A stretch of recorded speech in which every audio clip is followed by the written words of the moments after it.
70 years ago, on June 6, 1944, Allied troops stormed the beaches of Normandy. Thousands of brave men sacrificed their lives on that day. Today, the world pauses to remember those who died and to say thank you to the members of the greatest generation who are still with us. Charlene Aaron has more. Thousands gathered on the northern shores of France this morning to mark the 70th anniversary of one of the most decisive events in human history, D-Day. Some of those aging veterans also returned for a hero's welcome from world leaders, including President Obama. What more powerful manifestation of America's commitment to human freedom than the sight of wave after wave after wave of young men boarding those boats to liberate people they had never met.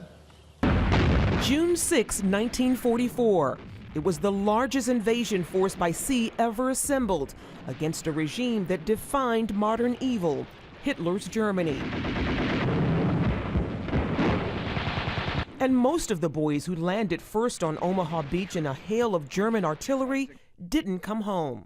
Michael Vernillo, son of immigrant parents from Pittsburgh, came in the second wave of troops, and he was scared. I didn't think I'd come out alive because the men were dead. They had to move them with bulldozers so we could land. General Dwight D. Eisenhower, D-Day's supreme Allied commander, made the fateful decision to launch. The seas were rough, the skies didn't look promising, and nearly everything was stacked against the men. British, American, French, and Canadian coming ashore. And some of them, I know, drowned, and some, and then there was a little wee boat there to take us to shore, but I know I was up to water here. In the UK, a group of British and American veterans gathered for another channel crossing 70 years later. I've never seen a sight like it, and I never will again. This week on the coast of France, ceremonies to honor the dwindling numbers still alive who sacrificed for freedom. Bill Colwell was 16 when he landed at Normandy. This means a lot to those of us that fought over here, and the people are so gracious, they cannot do enough for us.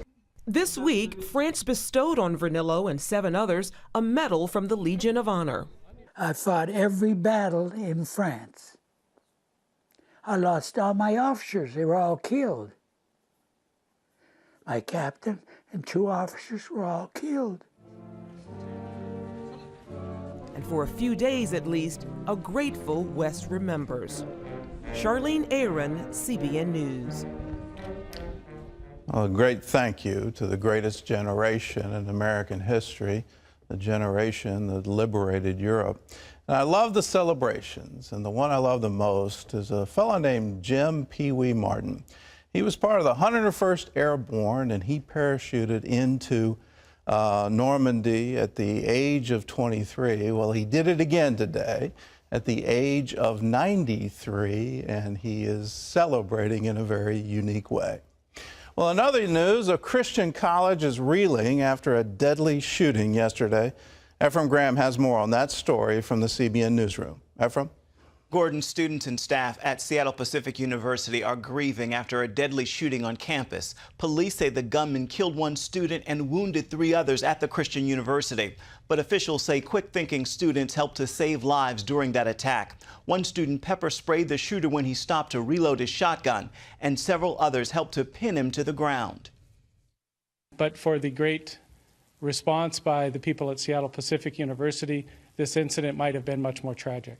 We are a community that relies on Jesus Christ for strength, and we will need that at this point in time.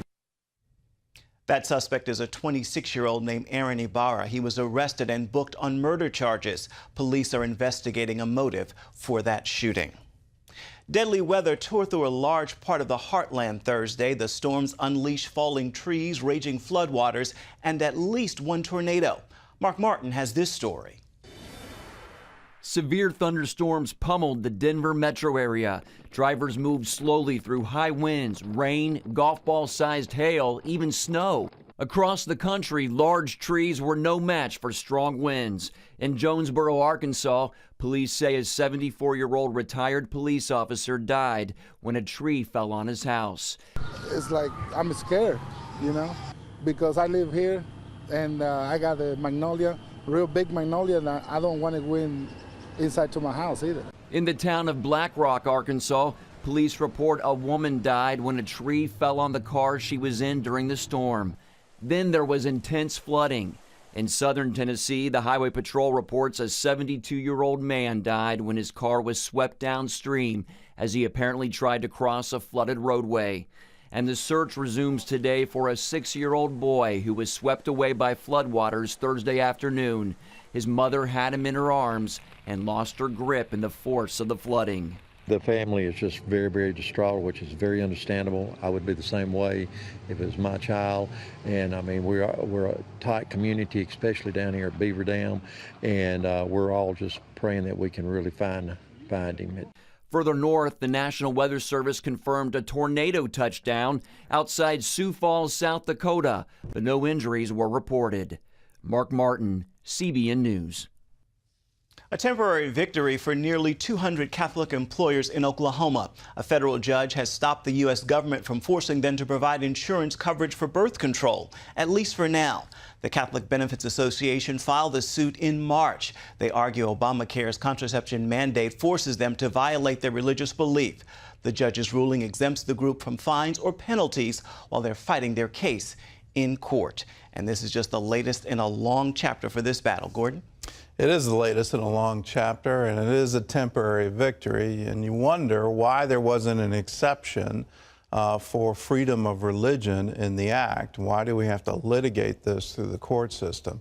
But it is a wonderful victory, even if it may be temporary. Let's pray that it becomes permanent. There are new revelations in the Veterans Affairs healthcare scandal. We now know an additional 18 veterans died after long waits for care at that VA facility in Phoenix. It is the latest in a growing scandal about delays and cover-ups at VA hospitals and clinics nationwide. A report by the VA's Inspector General last week found 1,700 Phoenix area veterans had been, quote, at risk of being lost or forgotten. Operation Blessing is providing life-saving water to the island of St. Helena in Honduras. The small island has scarce access to electricity, roads, or running water.